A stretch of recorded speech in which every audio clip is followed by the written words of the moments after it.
안녕하세요. 요즘 TV만 틀면 참 이슈거리들이 굉장히 많은 것 같아요. 저 역시 큰 이슈를 경험했던 터라 생각이 난 김에 글을 써보려고 해요. 사실 어디에다 말을 하지 못했던 터라 답답한 적이 한두 번이 아니었거든요. 제 나이 38살, 굉장히 늦은 나이에 결혼을 했어요. 열심히 공부하고 졸업하고 사회에 나가선 사회 구성원으로 일을 하다 보니 결혼할 새도 없이 나이만 먹었었죠. 남들은 결혼했다, 애 낳았다 했지만 전 그러면 그럴수록 더욱더 일에 매진하려고 노력했어요. 제 직업은 치과 의사였고 33살 어린 나이에 개원을 해서 그때 당시가 5년차 원장이었습니다.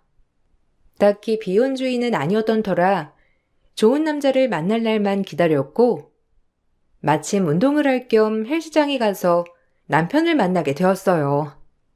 저의 PT 트레이너로 말이죠. 회원님은 근육만 조금 키우시면 괜찮을 것 같은데 운동을 굉장히 열심히 하시네요. 아, 정말 멋지세요.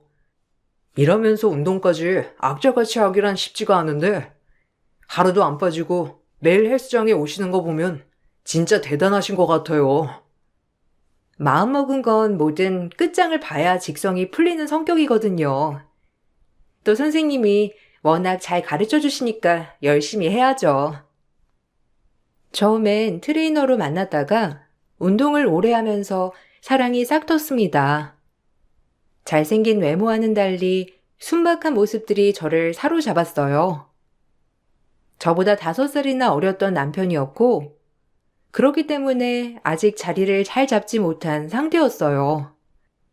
늘 다정하고 자상한 남편을 절대 놓치고 싶지 않다는 생각이 들어 결혼을 결심하게 되었습니다. 남편 또한 어리지만 책임감 하나는 훌륭했고요. 그래도 이렇게 결혼해서 살고 보니 너무 좋다. 결혼은 진짜 모든 사람들한테 강력 추천이야. 우리 행복하게 살자. 내가 더 능력이 있었으면 좋았을 텐데. 당신한테 염치가 너무 없어. 이 집도 그렇고 내 헬스장도 차려주고 진짜 고마워. 아니야, 돈이 뭐가 중요해. 당신이 이렇게 변치 않는 마음으로 한결같은 게 더 중요하지. 이런 건 부담 갖지 마. 집도 표면상 남자가 해와야 하는 건데 내가 능력이 부족해서 너한테 신세진 거 아닌가 싶어. 고맙고 참 미안하다. 아니라니까. 그런 말 하지 마. 부부 사이에 왜 그렇게 미안해해. 내가 좋아서 해준 거니까 이제 미안하단 얘기는 그만. 상대적으로 사회에서 빨리 자리를 잡은 저와는 달리 대학 졸업 후 운동만 하다 헬스 트레이너로 늦게 시작한 남편은 저보다 능력이 부족했어요.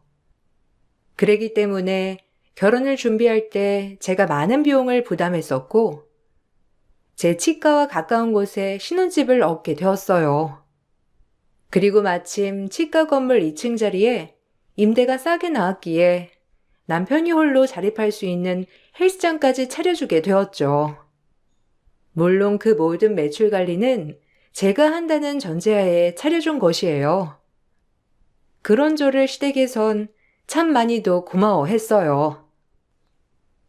우리 대빈이가 너를 만나서 얼마나 잘 풀리는지 몰라. 내가 며느리 하나는 정말 잘 얻었지. 치과 의사에 우리 대빈이 앞날까지 탄탄대로이니 정말 말해 뭐해. 고맙다 우리 며느리. 다달이 용돈까지 챙겨주고 내가 요즘 살맛나 진짜. 아니에요. 제가 할 수 있으니까 해드리는 거죠. 부모님 없이 할머니랑 단둘이 살아서 이런 가족의 품이 너무 좋아요. 그래, 나를 엄마라고 생각해. 우리 안타까운 며느리. 부모 없이 어쩜 이리 잘 자랐을까? 진짜 대단한 것이야.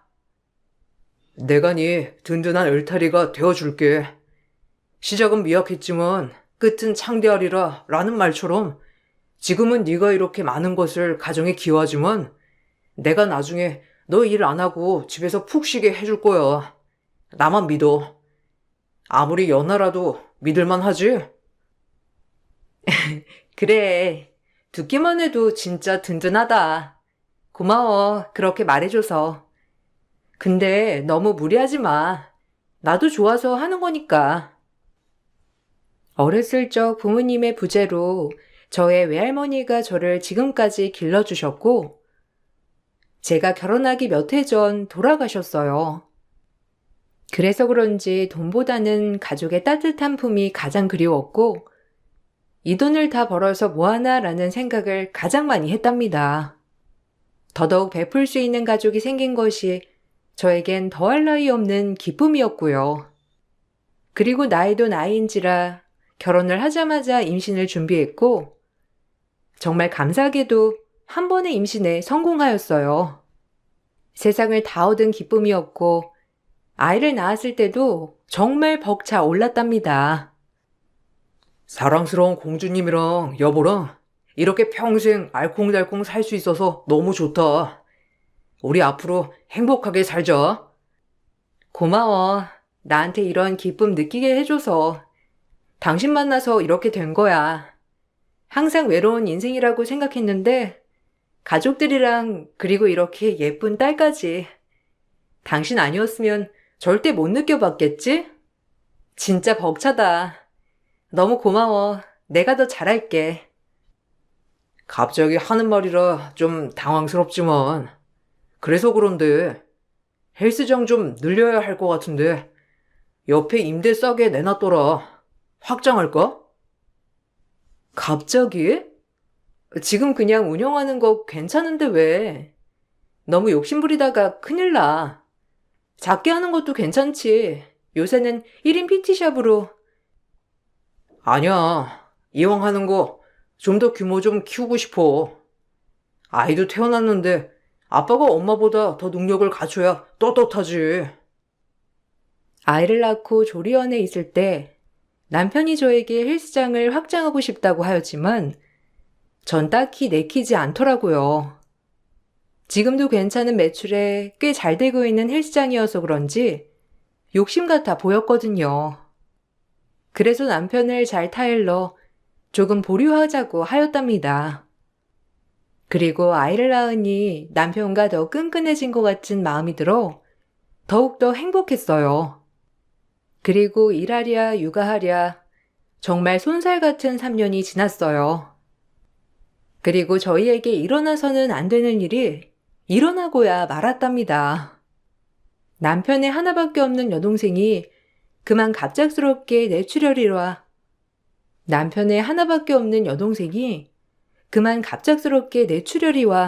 전신마비가 되고 말았던 거예요.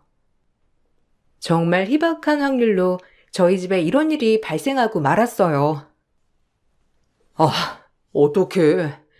저 어린 게 이제 평생 전신마비라고 하니 엄마도 불쌍하고 쟤도 불쌍하고 진짜 어쩌면 좋아, 여보. 아, 어떻게 그런 일이 있어?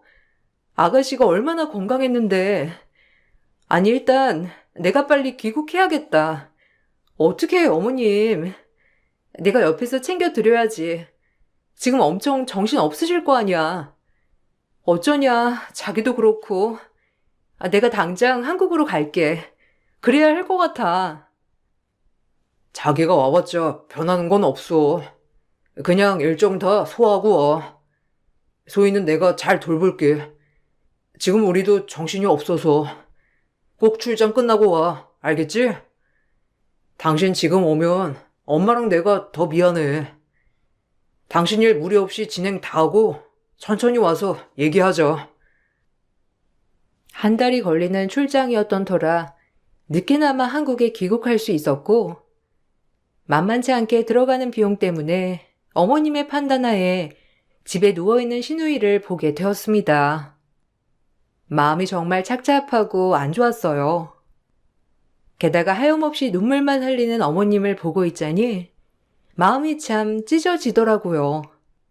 정말 좋으신 분이었기 때문에 왜 이런 사람들한테 이런 일이 일어나나 싶은 것이 원망스러웠어요. 아유, 어떡하니? 재활이다 보다 한두 푼 드는 것도 아니라는데. 아유, 애가 아픈데 이런 걱정하고 있는 나 자신이 정말 싫어. 그럴 수 있죠. 어머님이 현실적인 거예요. 누가 어머님한테 돌을 던지겠어요. 그리고 어머님, 저 있잖아요. 저랑 소희 아빠랑 열심히 벌어서 아가씨 병원비 댈게요. 그래도 아가씨 꼭 살리고 봐야죠. 너무 걱정 마세요. 우리 가족이잖아요. 말이라도 너무 고맙다. 우리 며느리 아니었으면 아마 정말 절망스러웠을 거야. 넌 이 집안의 복덩이야. 정말 고마워. 자기 동생처럼 여겨줘서 너무 고마워. 늘 우리 때문에 자기가 쉴 틈이 없네. 나도 열심히 회원수 늘려볼게. 신우의 병원비와 간병비, 그리고 재활 치료비까지 사실 제 벌이가 그때 당시 굉장히 많았음에도 불구하고 우수수 새나가기 시작했어요. 그래도 하나도 아깝지 않았습니다. 저에게 가족이란 울타리를 만들어준 사람들이고 남편의 여동생이면 제 동생이나 마찬가지였기 때문에 당연히 뒷바라지는 해야 한다고 생각했으니까요. 사실 제가 남편과 결혼했을 때도 아가씨는 학생이었기 때문에 그에 따른 학비와 용돈을 제가 부담하고 있었어요. 그것을 참 고마워하던 신우이였는데 안타까웠어요. 언니, 제가 나중에 꼭 보답할게요. 돈이 다가 아니지만 이렇게 언니가 저를 챙겨주고 동생처럼 여겨주셔서 고마워요. 아유, 아니에요, 아가씨.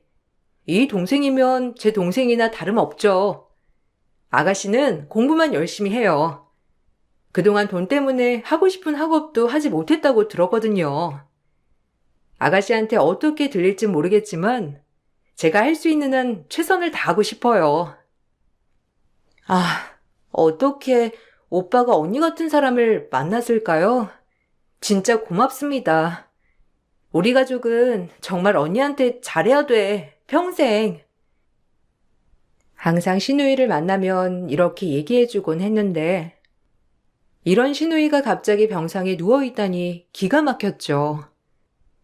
그렇게 몇 년이 걸릴지도 모르는 투병 생활이 시작되었어요.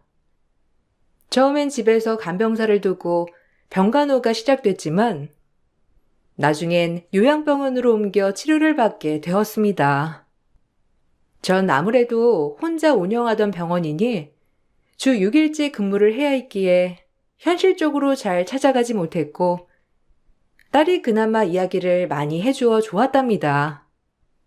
부쩍 말도 많이 늘어 꼭 남편과 어디를 갔다 오면 저에게 신랄하게 설명을 잘 해주었거든요.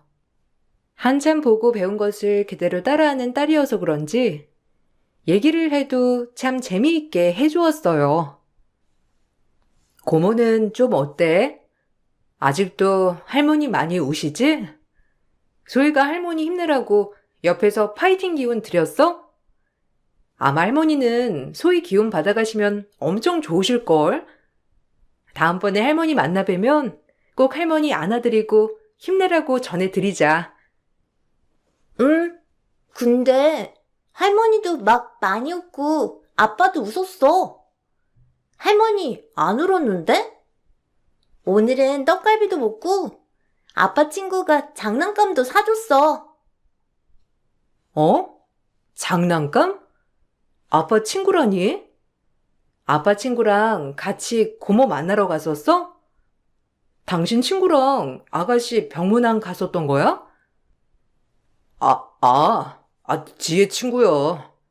지혜 그렇게 됐다고 하니까 한 번도 못 가본 것 같다고.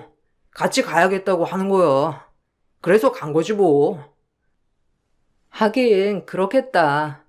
그 친구들도 얼마나 놀랬을 거야. 우리도 이렇게 놀랬는데. 어쩌냐. 그 친구도 놀랐겠다. 뭐 그렇지. 그래도 본인이 제일 힘드니까 우리가 열심히 케어해 봐야지. 당신이 이렇게 뒷바라지 해주니까 고맙지 뭐. 남편의 말에 그럴 수도 있겠다고 생각을 했어요. 그리고 신우이의 호전도를 물으니 아직도 나아지지도 나빠지지도 않는 그 상태 그대로라고 하였죠. 집에 환자가 있다는 게 참 이렇게 온 가족이 힘든 거구나를 많이 느끼게 되는 날들이었습니다. 그리고 모처럼 진료가 일찍 끝나 어머님 기분 전환도 시켜드릴 겸 딸아이와 깜짝으로 어머님 집에 방문했을 때 일이었어요. 에이, 구먼이나. 아유, 놀래라. 너 이 시간이면 한창 바쁜 시간 아니니? 아니, 연락도 없이 어떻게 우리 집에 올 생각을 했어? 아, 모처럼 어머님 모시고 소희랑 맛있는 거나 먹으러 가려 했죠. 오늘 일찍 끝났거든요. 근데 어머님 쇼핑하셨어요?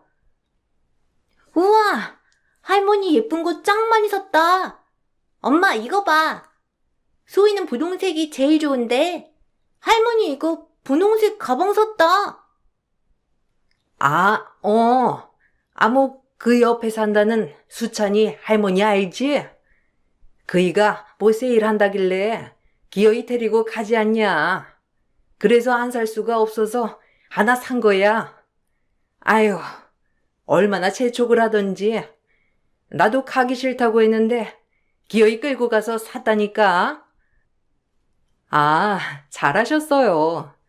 어머님도 그렇게 기분 전환 하셔야죠. 어머, 근데 이 브랜드 세일 안 하기로 유명한데? 세일도 해요? 잘 어울리세요. 너무 이쁘신데요? 워낙 안목이 있으시니까 가방도 진짜 잘 고르세요. 저도 이 브랜드 좋아하는데. 아, 그래? 뭐 나는 브랜드고 뭐고 잘 몰라. 그냥 수찬이 할머니가 데리고 갔길래 산 거야. 너 마음에 들면 가져라. 에이, 아니에요. 어머님 매셔야죠. 전 맨날 출근하느라 뭐 가방도 사실 필요 없어요. 어머님 이거 메고 놀러 가세요. 늘 집에서 시누이 걱정만 하는 어머님이 걱정이 되었지만 이렇게 동네 분들이랑 그래도 소소하게 잘 다니시는 걸 보니 내심 한시름 놓았다고나 할까요? 오히려 좋아 보이셨어요. 그리고 시간이 조금 더 지나고 시누이는 어머님 집으로 다시 오게 되었어요. 저 역시 주말마다 가서 시누이의 상태를 확인하고 하니 마음이 조금 편안해졌답니다. 딸아이도 가끔 어머님 집에 들락날락하면서 할머니에게 곧장 위로를 해주는 아이가 되었더라고요.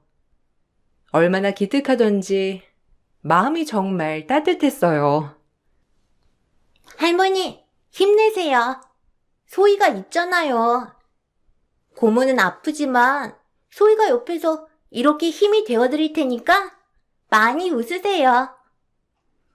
아이고, 우리 소희 말도 예쁘게 하네. 할머니가 우리 소희 때문에 이렇게 웃는 날만 있다니까. 고마워. 근데 고모 저기 눈 깜빡거린 거 아니에요? 고모가 눈 찡긋찡긋한 거 같은데? 나 고모 눈 깜빡이는 거 처음 봐. 에이, 소희가 잘못 본 거야. 고모가 어떻게 깜빡거려. 엄마가 얘기했지? 고모는 지금 여행 중이라고. 아마 여행에서 돌아올 때 움직일 수 있을 거야. 몸이 움직이지 않아도 여행을 할 수 있거든. 그러니까 소희가 잘못 본 거예요. 알았지? 아닌데. 그때도 막 손가락 움직이려고 그랬는데. 잘못 본 건가? 아닌가? 몰라. 나가서 놀래, 나는. 가끔 딸이 엉뚱한 소리를 했지만 아직 6살이니 그러려니 하게 생각했어요. 그 아이도 고모와 놀고 싶어서 그런 바람을 얘기하나 보다라는 생각이 들곤 했거든요. 그렇게 하루 이틀 웃다 보니 어느새 어머님의 생신이 다가오고 있었답니다. 이번 생일에는 그 지혜 친구도 부를까 하는데 나한테 얼마나 잘하는지 그래도 밥 한 끼 대접하고 싶어서. 어머, 그래요. 저도 얼굴도 볼 겸 부르죠 뭐. 아가씨랑 절친했던 사이라고 하니 저도 궁금하네요. 아, 마음이 얼마나 안 좋을까. 그렇게 친했던 친구가 저렇게 누워만 있는데. 그래도 너무 고맙네요. 매주 이렇게 찾아와주고. 진짜 그런 친구라니. 그러니까 말이야. 얼마나 잘하는지 우리 지혜가 친구 하나 잘 사귀었다니까. 그럼 지혜 친구까지 불러서 밥이나 먹지 뭐. 저도 궁금했던 신우의 친구를 부르자는 시어머니의 말에 시어머니 생신 때 그 친구까지 부르게 되었어요. 그리고 그날 처음 본 친구의 인상은 정말 청순하고 보기 좋았답니다. 남편도 그날은 참 기분이 좋아 보였고 저 역시 덩달아 기분이 좋았죠. 어머, 처음 뵙네요. 늘 말로만 들었는데 이렇게 아가씨 생각해서 자주 찾아와줘서 너무 고마워요. 제가 대신 전해요. 아, 예, 뭐 당연히 와야죠. 제가 이 집이랑 굉장한 인연이 있거든요. 저도 처음 뵙네요. 무척이나 궁금했었는데. 어머, 저를요? 남편한테 얘기 많이 들었어요. 아가씨랑 굉장히 친했다고. 매주마다 이렇게 하는 게 쉽지 않을 텐데 너무 고마워요. 우리 아가씨가 이런 친구를 둬서 얼마나 기분이 좋을까요? 아가씨 일어나면 진짜 고마워할 거예요. 아, 그렇죠. 저희가 보통 인연은 또 아니거든요. 그나저나 어머님, 왜 제가 사드린 스카프 안 매셨어요? 그게 뭐 좀 덥기도 하고 그래서 나중에 매마. 그래도 네가 보는 안목이 있어서 참 예쁘더라고. 어머, 스카프 그거 아가씨 친구분이 선물한 거예요? 어머님이 사셨다고 하길래 그런 줄 알았는데 잘 어울리시더라고요. 그냥 이런저런 설명하기 복잡해서 그렇게 말한 거야. 나중에 맬게. 소희 엄마는 이상한 오해 안 해도 된단다. 왜요?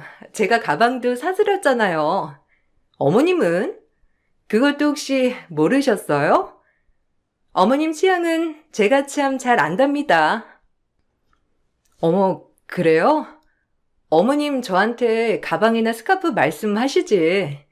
저도 쇼핑하는 거 좋아하는데 나중엔 제가 사드릴게요. 아무튼 고마워요. 우리 어머님 내가 챙겨드렸어야 했는데 이렇게 챙겨주고 그래서 참 고맙네요. 앞으로는 제가 해드릴게요. 아니요. 저랑 인연이 깊으신데 제가 해드려야죠. 언니랑은 얼마 안 됐지만 전 지혜랑 안세월부터 굉장히 오래됐답니다. 얘는? 아유, 어쨌든 두 사람이 날 그렇게 챙겨준다고 하니까 너무 기쁘네. 알겠어. 고맙다. 아무리 친한 사이라고 하지만 아가씨가 저렇게 누워있는데 시어머님께 스카프며 이것저것 선물한다는 것도 조금 이상했지만 그걸 숨기려고 하시는 시어머니도 좀 이상하게 느껴졌어요. 그래도 그냥 워낙 막역한 사이니 그럴 수도 있겠다 싶었습니다. 그리고 다 같이 둘러앉아 밥을 먹으려고 하는데 그래도 어머님 생신이니 아가씨 침상을 끌어와서 같이 축하 파티를 하였죠. 하지만 그날 저희 집은 난리가 나고 말았어요. 가족 모임 식사 중에 6살 내 딸이 3년째 전신마비 신우를 가리키며 한마디를 하였거든요. 고모는 왜 이모한테 발가락 끄실 써? 그때도 그러더니 지금도 그러네? 엄마, 이것 봐. 고모 움직인다니까? 내 말이 맞지? 깜짝 놀란 제가 식탁을 뒤엎자 순간 시댁 전체가 발칵 뒤집히고 말았답니다. 예고하지 않고 식탁을 뒤엎자 신우이의 친구가 제 남편에게 발가락 수신호를 보내고 있었던 거예요. 드라마에서나 보던 상간 남녀가 하던 행동을 말이죠. 순간 잘못 본 것 같았어요. 이게 뭐 하는 짓들이야? 아가씨 친구분이라고 해서 아무 말 않고 넘어가려 했는데 지금 내가 본 거 뭔지 당장 설명해. 아니, 네가 뭘 봤는지 오해한 거야. 얼른 제대로 설명해, 너. 좀 진정하고 앉아서 얘기하자, 응? 흥분 좀 가라앉혀. 어머님도 이제 좀 그만하세요. 저도 숨어 지내는 거 못하겠네요. 네, 보시는 그대로예요. 저랑 오빠랑 꽤 오래된 사이이고 잠깐 헤어졌을 때 당신 만나 결혼한다고 하더라고요. 그리고 지혜 이렇게 되면서 다시 만나기 시작한 거예요. 내가 먼저였다고, 당신보다. 원래가 대빈 오빠 내 거였어. 알아? 이제 숨어서 만나는 것도 지긋지긋해. 오빠가 설명해봐. 너 뭐라는 거야? 여보, 사실 아니야. 얘가 나 쫓아다녔던 거야, 막무가내로. 지혜 친구라서 어쩔 수 없이 만났던 거야. 그러게, 얘가 뭐라니? 도대체, 너 말이면 단 줄 알아? 우리 며느리가 오해하잖아. 너 말 똑바로 해. 너 오해하지 마. 아, 됐고요. 일단 분위기 파악 다 했으니까 나중에 얘기하시죠. 지금은 아가씨가 움직인 게 더 쇼킹이니까요. 그리고 전 일단 가장 급한 119에 전화를 하여 신우이를 병원으로 옮겼어요. 그리고 놀랍게도 신우이가 반응을 보인다고 의사 선생님께서 말해주었죠. 딸아이가 했던 말들이 모두 사실이었던 거예요. 전신마비인 신우이가 서서히 몸을 조금씩 움직이기 시작했습니다. 그리고 전 그 여자가 했던 말을 그냥 넘어갈 수가 없겠더라고요. 제가 생각했던 완벽한 가정이었기에 이 가정이 깨짐과 동시에 사실 버틸 수가 없었거든요. 그리고 그동안 제가 남편에게 줬던 돈들은 모두 상간녀에게 들어가고 있었습니다. 언니도 알 건 아셔야죠. 사실 전 오빠랑 못 헤어져요. 우리 굉장히 오래된 사이기도 하고 언니랑 결혼만 안 했어도 언니 자리는 제 자리였을걸요? 어머님도 저 못 내치세요. 알아온 세월이 엄청 오래됐거든요. 그냥 언니랑 소희만 빠져주면 돼요. 굉장히 당당하구나. 한 번도 의심을 한 적이 없어서 정말 몰랐는데. 그래 뭐, 그럴 수도 있겠지. 과거 없는 사람 어디 있겠나. 그런데 그 과거가 현재까지 이어진다? 절대 그냥 못 넘어가. 너랑 남편, 그리고 이 모든 사실을 알고도 방관한 어머님까지 다 가만 안 둘 거니까 그리 알아. 내 남편 지금에야 대단해 보이겠지? 이것저것 네가 원하는 거 다 사주고 헬스클럽 대표에 얼마나 멋있어 보였겠니? 네가 보기에. 근데 그거 다 내가 이뤄준 거라는 건 알아? 두고 봐.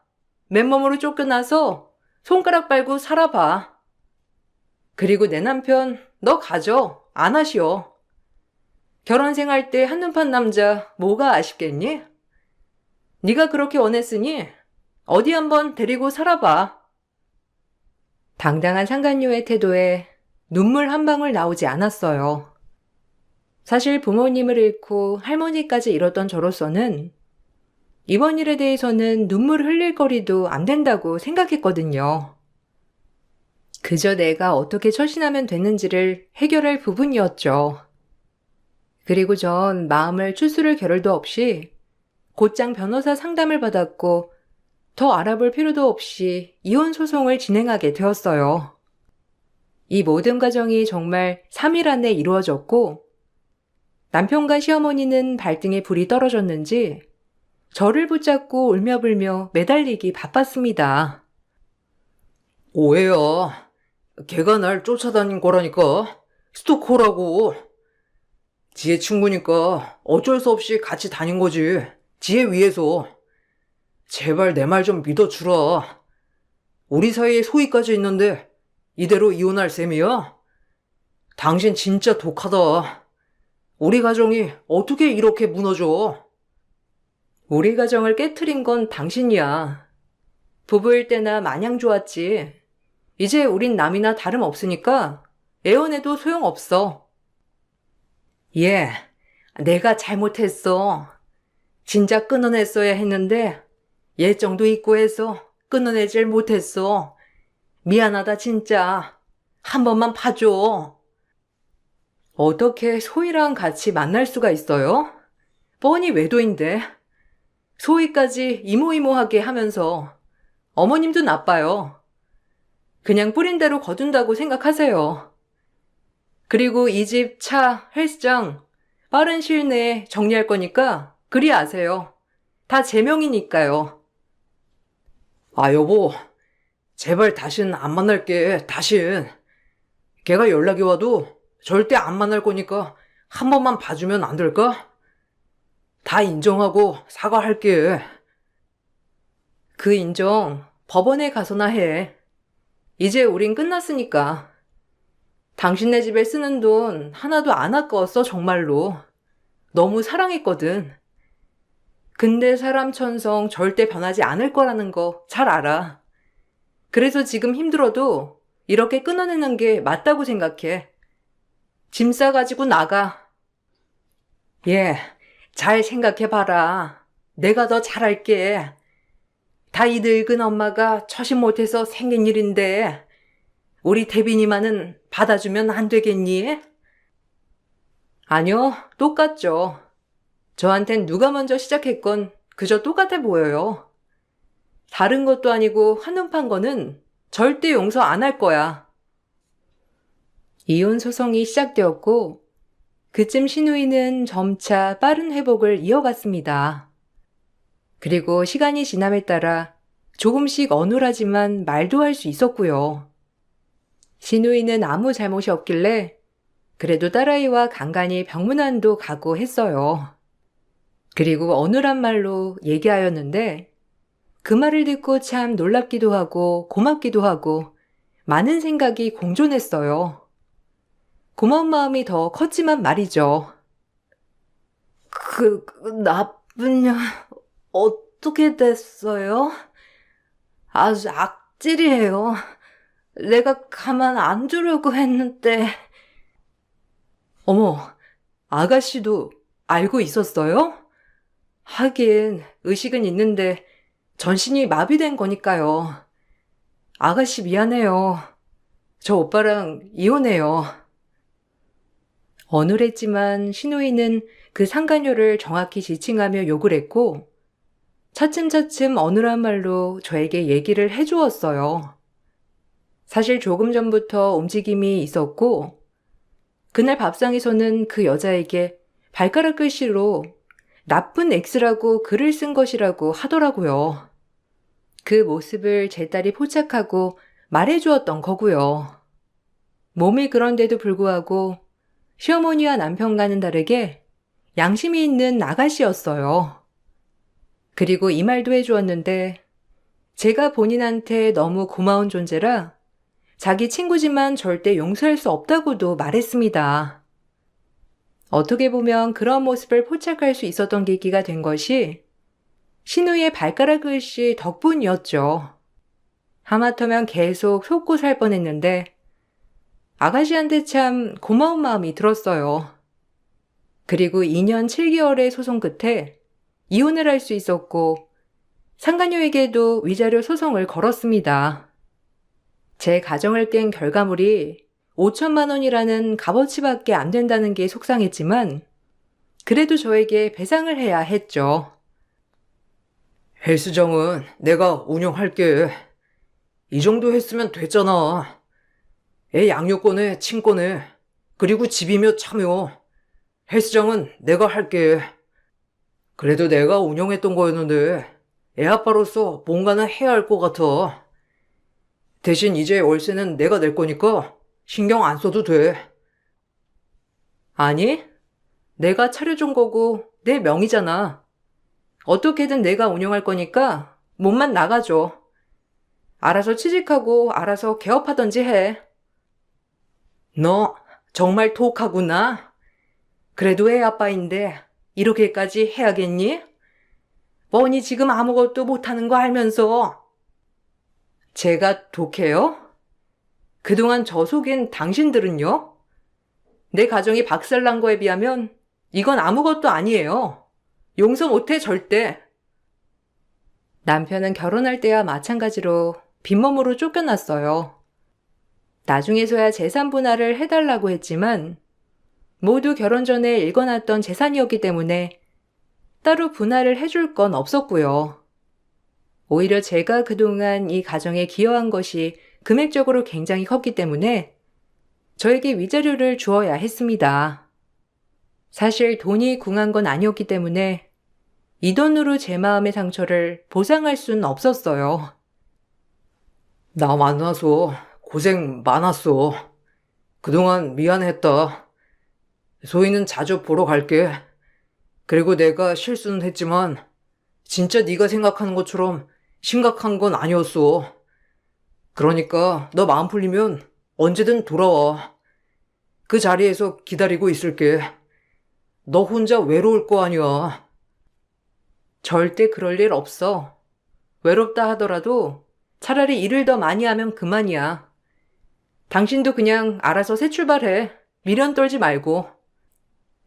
아, 내가 왜 그랬을까? 진짜 미쳤지. 당신을 두고 진짜 어떻게 딱 한 번만 봐주면 안 될까? 평생 충성하면서 살게. 안 돼. 잘 생각해봐. 나를 놓치는 후회보다 내 돈을 놓치는 후회가 더 큰지 아닌지. 그냥 이제 알아서 잘 살아갈게. 미안하다. 너한테 진짜 너무 큰 상처를 줬어. 당신은 정말 우리 집이랑 나한테 잘했는데. 후회된다, 진짜. 처음부터 너무 사랑했고 아낌없이 모든 걸 다 좋다고 생각하니 진짜 후회는 1도 남지 않더라고요. 오히려 후련했어요. 남편은 양심이 있는지 그래도 깨끗이 이혼을 해주었고 빈몸으로 쫓겨났어요.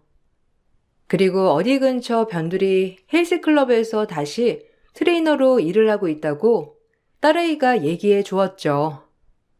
또한 그 여자와는 시어머니가 길길이 날뛰는 바람에 결국엔 이루어지진 않았다고 합니다. 아무래도 저와의 재결합을 생각하는 건지 극구 말리고 반대했다고 해요.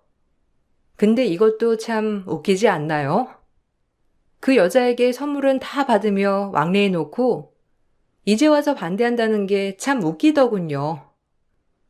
그리고 시누이는 온전하진 않지만 지금은 휠체어를 타고 생활이 가능할 정도가 되었어요. 그 일이 있고 나서 한 2-3번 정도 따로 만나 차도 마시고 했는데 아직까지도 저에 대한 고마움은 잊지 않았더라고요. 계속해서 가족이었다면 정말 친여동생처럼 잘 지낼 수 있었을 텐데. 언니, 참 고마웠어요. 오빠랑 이렇게 됐지만 제가 그래도 언니한테 고마운 마음은 잊지 않으려고 해요. 아니에요, 아가씨. 이렇게 무사히 몸 건강한 것만으로도 제 마음이 더 편안해지네요. 참, 사람 일 모른다고, 그렇죠? 그래도 언니 덕분에 병원비나 학비나 말도 못하죠. 정말 신세 많이 졌어요. 염치 없는 오빠나 엄마만 아니었어도. 괜찮아요. 그래도 우리 소희가 옆에 있잖아요. 오빠 아니었으면 소희가 세상에 없었겠죠. 전 원망보다 행복이 더 커요. 뭔가 아쉬운 마음이 들기도 했어요.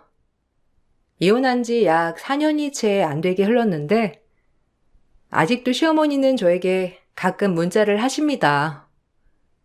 아직까지도 미련의 끈을 놓지 못하고 계신 거죠. 전 지금 정말 잘 지내고 있어요. 이혼을 하고 이제 남자를 다시는 못 믿을 것 같았지만 이제 좀 쉬엄쉬엄 일하면서 딸과의 시간을 많이 보내려고 페이닥터를 두었었는데 페이닥터가 개원을 하는 와중에 도움을 주다가 가까워졌어요. 그래서 지금은 조심스럽게 잘 만나고 있는 상태랍니다.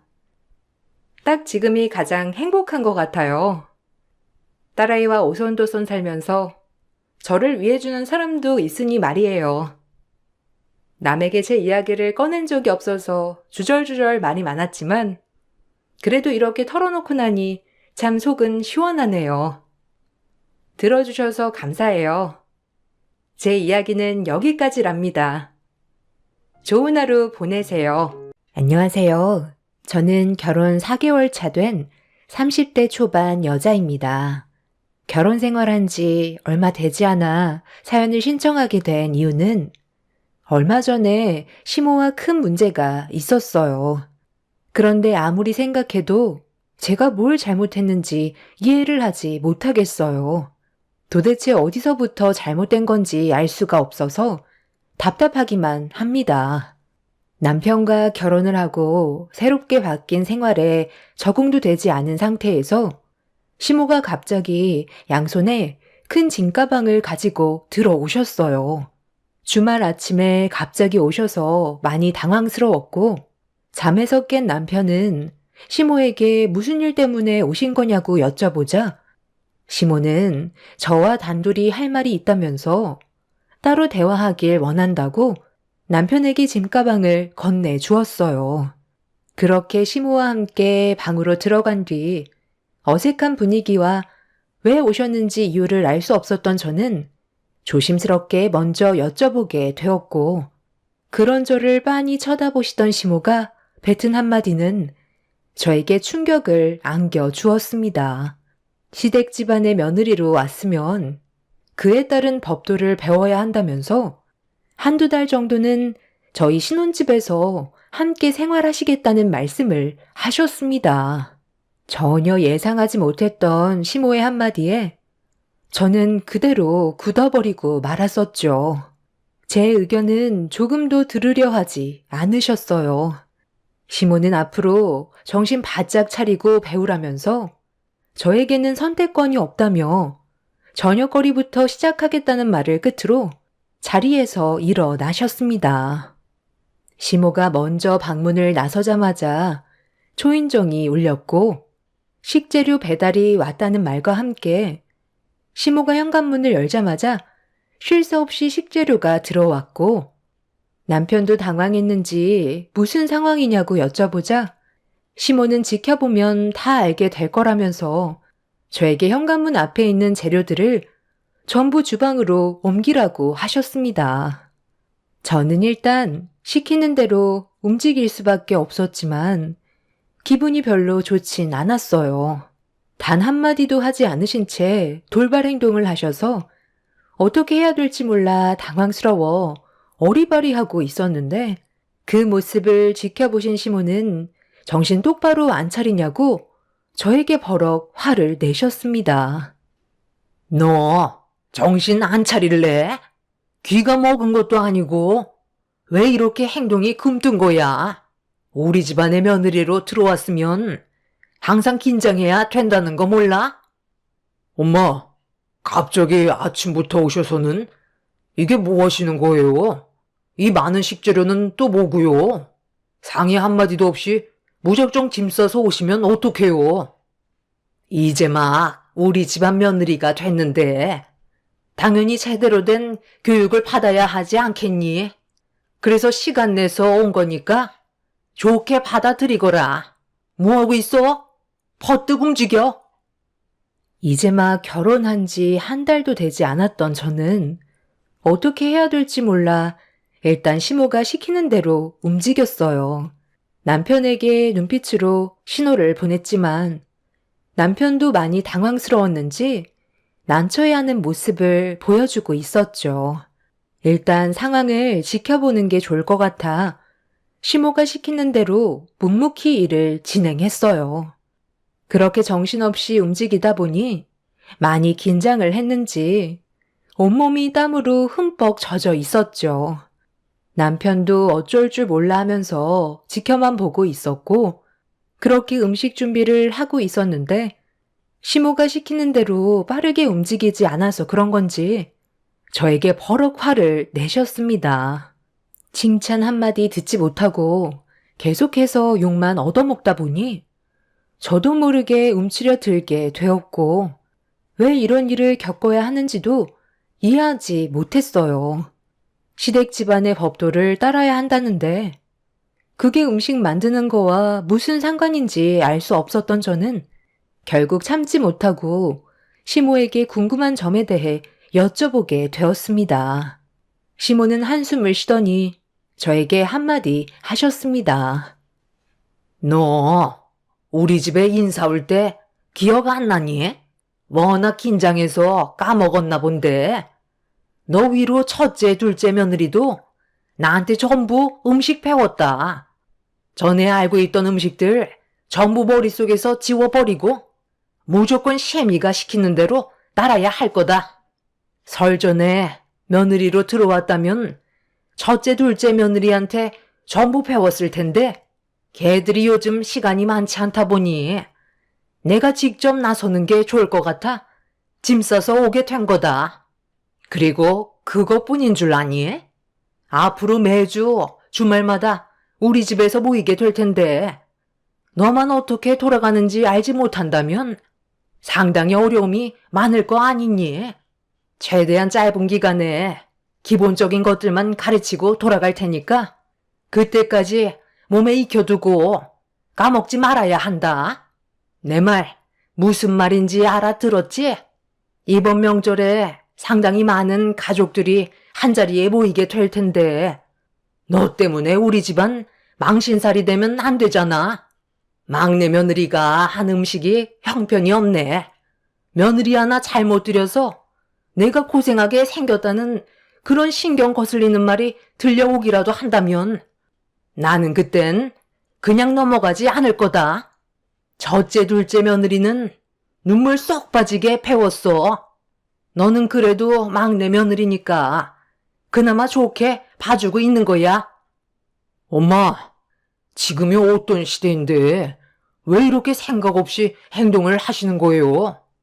제가 지금 기분이 얼마나 안 좋은 줄 아세요?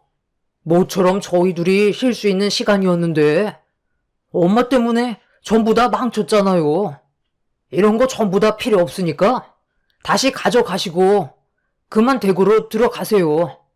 엄마가 이럴수록 집안 분위기만 망치고 저희 둘 사이에 안 좋은 감정만 싹트게 된다고요.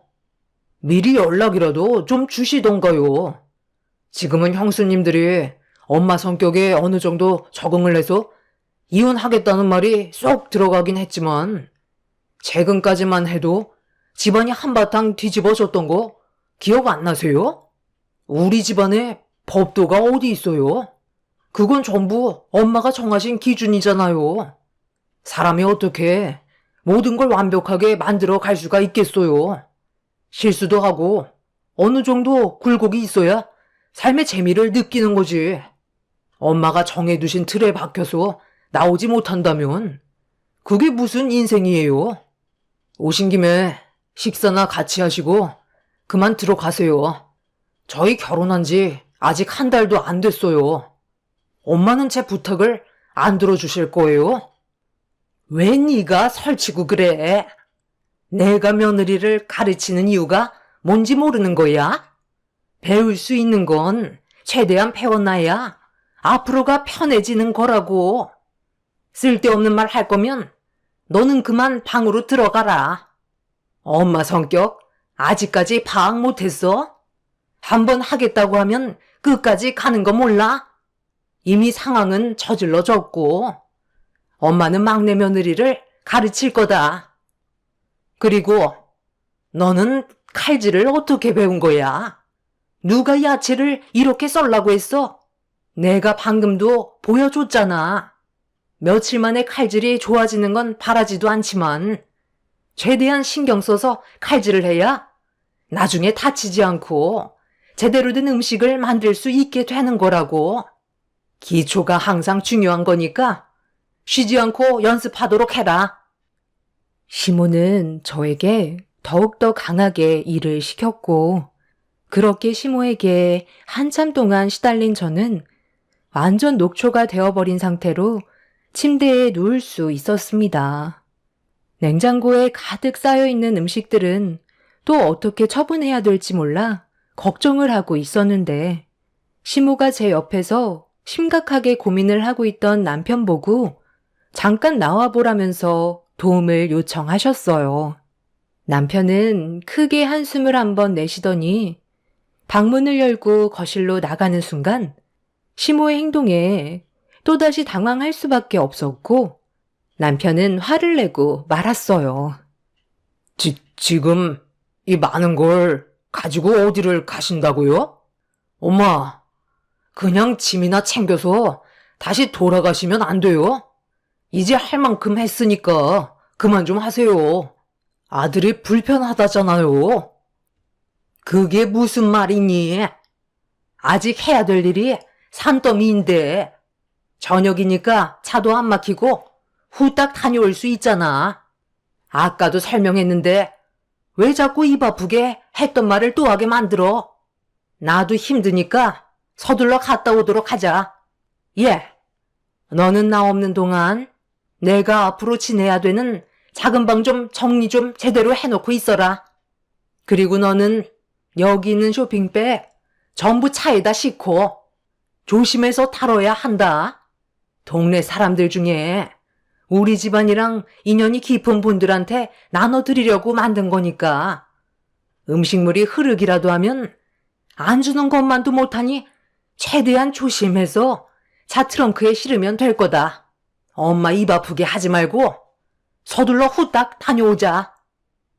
시모는 아침부터 만들었던 음식들을 전부 다 꺼내서 쇼핑백에 한가득 담으셨어요. 남편은 이러지도 저러지도 못하는 상황 속에 화만 삭히고 있었죠. 그렇게 남편은 시모가 시키는 대로 음식이 가득 담긴 쇼핑백을 들고 집을 나섰고, 시모는 금방 다녀온다며 집 정리 좀 잘하고 있으라는 한마디 하신 뒤 서둘러 나가셨어요. 그렇게 남편과 시모는 시댁으로 향했고, 저는 이미 녹초가 되어버린 상황이라 침대에 누워 잠깐 동안 힘든 몸을 회복시킨 뒤 집 정리를 하려고 생각하고 있었는데, 저도 모르게 깊은 잠에 빠지고 말았습니다. 정신없이 잠에 취해 있는데 누군가 저를 흔들어 깨우고 있었어요. 비몽사몽한 상태에서 힘겹게 눈을 떴는데 제 앞에 시모가 화를 내고 계셨습니다. 뒤늦게 정신을 차린 저는 침대에서 벌떡 일어났고 결국 한마디 듣게 되었죠. 너, 내가 나간 뒤로 지금까지 손가락 하나 까딱하지 않고 퍼즐로 차고 있었니? 집안 꼴이 이게 뭐야? 나 없는 동안 집안 청소 깔끔하게 해놓으라고 하지 않았어? 어머님, 그게 있잖아요. 온몸이 쑤셔서 잠깐 눈 좀 붙인다는 게 저도 모르게 그만 깊은 잠에 빠진 것 같아요. 지금 서둘러서 집안 정리할 테니까 들어가 쉬세요. 평소에 얼마나 게을렀으면 별로 한 것도 없는데 흔들어 깨워도 정신을 못 차리는 거야? 당장 일어나지 못해? 싱크대에 쌓여있는 설거지 후딱 해치워라. 아유, 그냥 좀 놔두세요. 왜 이렇게 사람을 힘들게 해요? 설거지야 제가 하면 되는 거잖아요. 다음날 뭘 하시려고 다시 오시겠다고 고집 부리셨는지 모르겠지만 저희는 내일 잠깐 어딜 다녀와야 하거든요. 그러니까 엄마도 오늘은 그만하시고 방으로 들어가 쉬세요. 이러다 정말 사람 잡겠어요. 어디 갈 생각은 당분간 안 하는 게 좋을 거다. 너희들이 계속 고집 부리면 그만큼 나는 이 집에 더 오래 머물 생각이다. 그러니 잘 생각하는 게 좋을 거야. 어머님, 혹시 제가 실수라도 한 게 있는 거예요? 지금 너무 적응이 안 돼서 많이 힘들어요. 내일 저희랑 같이 바람 쐬러 잠깐 다녀오시는 게 어떻겠어요? 너는 참 삶이 한가해서 좋겠다. 내가 지금 여기 놀러 온 줄 아니? 네가 우리 집안 며느리로 들어왔으니까 앞으로 해야 될 일들을 가르치려고 온 건데 내 앞에서 놀러 가자는 말이 나와? 사회생활 안 해본 것도 아닐 텐데 왜 이렇게 눈치가 없는 거야? 잔말 말고 가서 빨리 정리하고 들어가 쉬어라. 내일 할 일이 많다. 시모는 저를 보며 한심하다는 듯한 눈빛을 보내셨어요. 이러지도 저러지도 못하는 상황 속에서 설거지를 하고 있는 사이 남편은 시모의 팔을 잡고 방 안으로 들어갔어요. 그리고 또다시 안 좋은 대화가 이어졌고 결혼 초부터 앞으로 어떻게 살아가야 할지 몰라 막막하기만 했었습니다. 남편과 시모는 한바탕 난리를 쳤지만 해결되는 건 아무것도 없었고 남편은 시모의 방에서 나와 안방으로 들어가 버렸어요. 저도 설거지를 모두 끝낸 뒤 집 정리를 대충 하고 방으로 들어가 겨우 쉴 수 있었죠. 남편은 시모가 한번 고집 부리면 절대 꺾을 수 없다면서 과거에도 첫째, 둘째 아주버님이 결혼했을 때 똑같이 했었다며 저한테까지 이럴 줄 몰랐다면서 미안해하고 있었어요. 어차피 시모와 피해갈 수 없다면 차라리 부딪히고 최대한 빨리 모든 걸 해결하는 게 좋을 거라 판단해. 시모가 시키는 건 하루라도 빨리 배운 뒤 댁으로 돌아가시게 하는 게 좋을 것 같아. 더 이상 아무 말도 하지 않고 묵묵히 시모의 말을 따르게 되었습니다. 그렇게 하루가 1년같이 길게 느껴졌지만 최대한 좋게 모든 걸 해결하려 했고 상처되는 말도 들으면서 눈물까지 흘린 적도 있었어요. 그래도 그렇게 하루 이틀 버티다 보니 어느새 저도 적응이 되었는지 시모가 눈빛만 보내셔도 무엇을 요구하시는지 충분히 알 수 있었지만 앞으로 있게 될 엄청난 사건이 저에게 상당히 씻을 수 없는 상처를 안겨 주었고 시모 또한 되돌릴 수 없는 행동을 저지르셨기 때문에 땅을 치며 눈물로 용서를 구하셨지만 제자리로 돌아오실 수 없었습니다. 시모와 함께 생활을 한 지 2달 정도 되었을 때 저희 집에 가족 전체가 모이게 되는 일이 있었어요. 집들이를 한 적이 없어서 시모의 부름에 첫째, 둘째 형님 내외와 시부까지 저희 집에 오셔서 시모가 시키는 대로 만든 음식들을 함께 먹으면서 나쁘지 않은 분위기를 이어나가고 있었는데 엄마한테 전화가 왔길래 잠깐 베란다로 나가 전화를 받았어요. 엄마는 식당 일을 하셔서 가끔씩 반찬들을 만들어 주시는데 오늘 집들이가 있다는 걸 알고 계셔서 그런지 음식들을 가지고 오셨다며 잠깐 내려와서 받아가라고 하시길래 저는 남편한테 대충 상황을 설명한 뒤 서둘러 밖에서 기다리시는 엄마한테 달려갔습니다.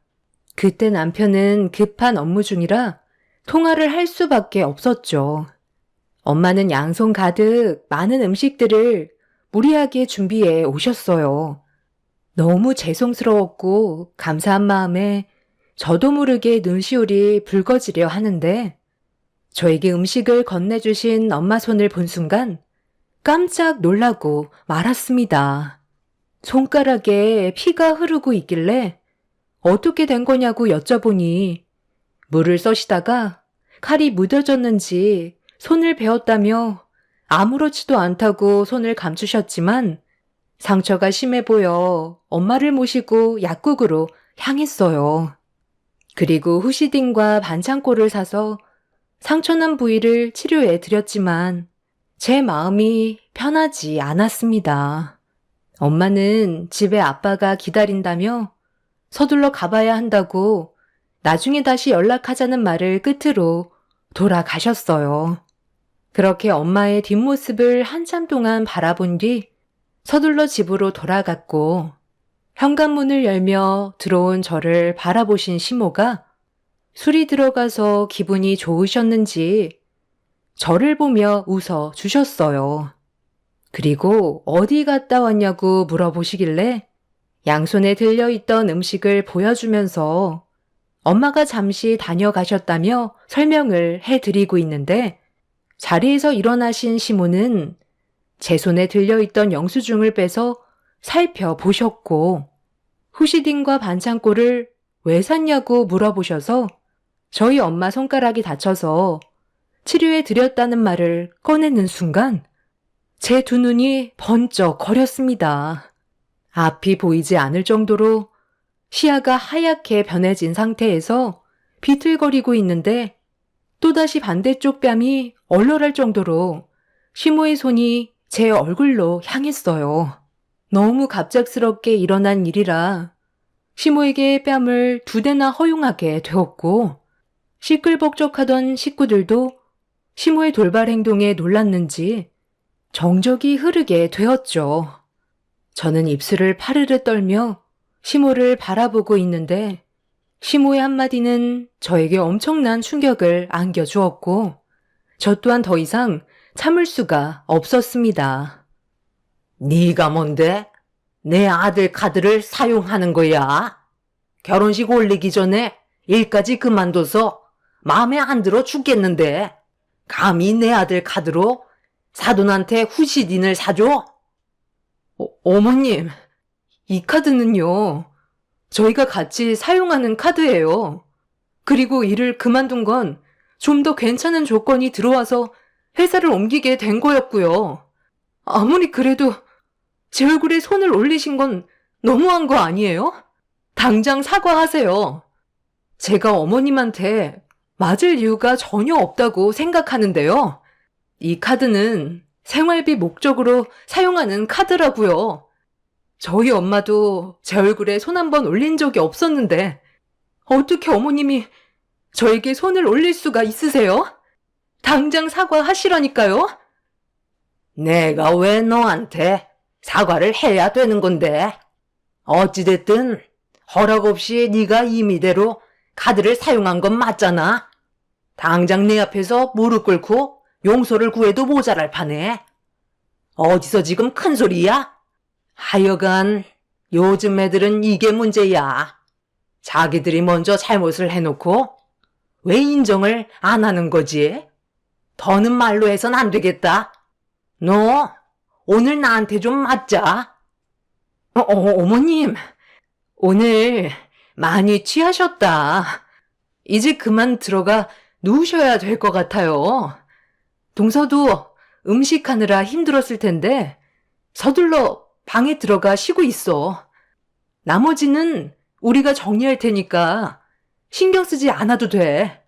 둘째 동서, 오늘 집들이는 여기서 마무리 지어야 할 것 같으니까 먼저 상 좀 치워주고 있어. 당신은 아직까지도 그 성격 못 버린 거야? 당신만 없어도 우리 집안 식구들은 평화롭게 잘 지낼 수 있을 텐데 사람이 날이 가면 갈수록 성격이 왜 그 모양이야? 지금 말 다 했어? 내가 뭘 잘못했다고 나한테 뭐라고 하는 거야?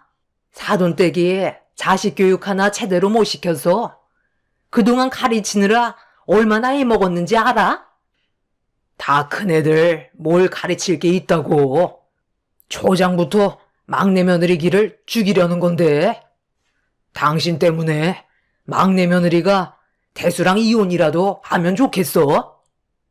아휴, 두 분 다 이제 그만하세요. 좋은 날 서로 얼굴 붉히면서 혼낼 수는 없잖아요. 엄마도 빨리 방으로 들어가세요. 기분 좋게 와서 다 망쳐버렸네. 시모는 시부와 서로 언성을 높이며 싸우기 시작했고 가족들이 시모를 말려도 통제가 되지 않자 아주머님들은 시모를 방으로 강제로 모시고 들어갔어요. 형님들은 눈물을 흘리고 있는 저를 위로해 주면서 괜찮냐고 물어봤지만 이미 상처를 크게 받아 그냥 넘어갈 수 없을 것 같다는 말을 하게 됐어요. 한번 안 좋아진 분위기는 좀처럼 가라앉지 않고 있었는데 그토록 기다리고 있던 남편이 야근을 끝내고 늦은 시간이 되어서야 집으로 돌아왔어요. 하는 일이 워낙 들쑥날쑥해서 갑자기 잡히게 된 야근을 빼지 못했었고 집들이 하는 날 남편이 옆에 없어서 많이 힘들었었는데 뒤늦게 남편이 들어오자 그동안 참았던 서러움이 한꺼번에 밀려와 폭풍 눈물을 쏟아내게 되었고 제가 눈물을 흘리는 모습에 당황한 남편은 어떻게 된 거냐고 형님들한테 물어보기 시작했어요. 그리고 모든 상황을 알게 된 남편은 문을 막고 있던 아주버님한테 다가가더니 비켜달라고 얘기하자 아주버님은 상황을 크게 만들지 말아달라고 부탁을 했지만 이미 남편은 이성을 잃어버린 듯 보였습니다. 퇴근하고 돌아왔는데 충격적인 일들이 펼쳐졌으니 얼마나 화가 많이 났겠어요. 결국 아주버님은 문 앞에서 비켜주었고 문을 열라고 두드리던 시모가 방문을 박차며 밖으로 나오는 순간 남편의 얼굴을 보자마자 화를 내셨습니다. 아들아. 제가 가지고 있는 카드 당장 뺏어라. 돈 쓰는 씀씀이가 조만간 집안 말아먹게 생겼다. 너는 어떻게 여자를 데려와도 저딴 여자를 색시감으로 데려온 거니? 쟤는 아무리 뜯어 고치려 해도 절대 바로잡을 수 없는 애라 하루라도 빨리 갈라서는 게 좋을 것 같다. 예의 바르고 경제적으로도 뛰어난 그런 여자를 다시 고르는 게 어떻겠니? 너 엄마 말 안 들었다간 땅을 치고 후회한다. 말 나온 김에 내일 당장 서류에 도장 찍으러 가자. 제발 정도껏 하세요. 술을 드시려면 곱게 드시던가요. 엄마가 지금 무슨 짓을 저지르셨는지 알아요? 이 사람 뱃속에 새 생명이 자라고 있다고요. 어머, 뭐라고요? 동서, 그 말이 사실이야? 그래서 아까부터 배를 만지고 있었던 거야? 어머님, 막내 동서가 임신을 했다는데 말 못 들으셨어요? 그래서 나보고 뭐 어쩌라는 건데. 뱃속에 아이가 생겼으니까 나보고 무릎이라도 꿇으라는 거니? 당장 내 앞에서 용서를 구해야 될 사람이 누군데? 어머님, 저 아직 결혼한 지 몇 달밖에 안 됐어요. 새로운 환경에 적응도 못했는데 어머님 비위 맞추느라 정말 힘들었다고요. 그래도 저 딴에는 최대한 잘 보이려고 정말 많이 노력했는데 이 사람 카드로 저희 엄마 7,000원짜리 약 좀 사드린 게 그게 뺨을 맞을 정도로 잘못한 거예요? 오늘 집들이 한다는 말 들으시고 저희 엄마가 저 음식을 양손 가득 싸가지고 오셨어요. 손가락에서 피가 철철 흐르고 있는데도 음식 식을까봐 엄마는 손이 아픈지도 모르시고 이 늦은 시간에 들고 오셨다고요. 그럼 딸인 제가 후지진이랑 반창고 정도는 사드릴 수 있는 거잖아요. 이 카드는 저희가 같이 생활하는데 쓰는 카드고요. 생활비는 반반 부담하고 있어요. 전체적인 상황을 듣지도 않으시고 무턱대고 손부터 올리시는 건 정말 잘못됐다고 생각해요. 오늘 일은 분명히 책임지셔야 할 거예요. 제 말이 끝나자마자 시모는 주방 테이블에 올려져 있던 엄마가 싸주신 음식들을 전부 바닥으로 던져버렸어요. 저희 엄마 음식 솜씨는 형편이 없다면서 반찬통에 침을 뱉으셨습니다. 저에게 더 큰 상처를 주려고 시모는 해선 안 될 행동을 계속해서 저질렀고 이 모습을 지켜보던 남편은 갑자기 방으로 들어가더니 서류 하나를 가지고 나왔어요. 그리고 시모 얼굴에 던져버리면서 사인하라며 화를 냈습니다. 시모는 바닥에 떨어진 서류를 들어 확인을 하시더니 갑자기 손을 부르르 떨기 시작하셨고 아무 말 없이 남편을 쳐다보고 있었습니다. 충격을 받으신 것 같은 얼굴로 절대 받아줄 수 없다면서 들고 계신 서류를 다시 남편의 얼굴에 던졌는데 바닥에 떨어진 서류는 신체 포기 각서였어요. 전혀 예상하지 못했던 내용이라 집안 전체가 경악을 하게 되었고 서류에는 시모의 사인과 지장이 찍혀져 있었습니다. 더 충격적인 건 시모가 사채업자한테 빌린 돈이 2억이 넘어가고 있었어요. 남편은 사채업자한테 돈을 빌린 이유를 왜 그동안 숨기고 있었냐고 더 이상 시모를 부모로 받아들이지 않겠다며 자식과의 혈연을 끊겠다면서 사채업자가 저희 집 앞에까지 찾아왔었다는 말을 듣게 되었습니다. 너무 소름이 돋았고 앞으로의 안전까지 보장할 수 없을 거라는 말에 시부는 바닥에 떨어진 서류를 주워서 다시 확인을 하셨어요. 이게 어떻게 된 거야? 당신이 무슨 돈이 필요하다고 2억씩이나 사채를 끌어쓴 거야? 지금 어떤 짓을 저질렀는지 알아? 사채업자한테 돈을 빌리면 원금보다 이자가 더 높아진다는 거 몰라? 당장 사실대로 말하지 못해? 이 돈 어디에다 썼는지 하나도 숨김없이 전부 얘기해야 될 거야. 빨리 대답하라고. 나는 말 못해. 내 개인 사생활을 왜 당신한테 말을 해야 되는 건데? 더 이상 할 말 없으니까 그만 물어봐. 너무 피곤해서 방에 들어가 쉬어야 되겠어. 엄마가 말을 안 하실 것 같아. 저를 찾아온 사채업자한테 물어보니까 엄마가 끌어다 쓴 돈이 다른 남자한테 들어갔다던데요. 그리고 이 사진을 어떻게 설명할 거죠? 엄마는 그 나이 먹고 이런 짓을 하고 싶어요? 아버지, 이거 한번 보세요. 엄마 옆에 있는 이 남자, 나이 먹은 사람들 살살 꼬드겨서 등쳐먹는 동네에서 유명한 제비래요. 지금 저 사람 찾고 있는데 벌써 눈치챘는지 몸을 숨기고 있어서 나타나지 않고 있어요. 저는 엄마한테 너무 실망했고 더 이상 엄마라고 부르고 싶지도 않아요. 당장 저희 집에서 나가세요. 그리고 2번 다시 찾아오지 마세요. 저희는 엄마가 찾지 못하는 곳으로 사라질 거라고요. 시부는 충격적인 사실에 털썩 주저앉았고 시모는 그제서야 시부에게 용서를 구했지만 이미 사태는 돌이킬 수 없을 정도로 심각해져 있는 상태였어요. 남편은 저에게 시모와 있었던 일들에 대해 어떻게 할 거냐고 물어보길래 법적인 절차를 밟을 거라며 저에게 손을 올린 행동에 대해 소송을 걸었어요.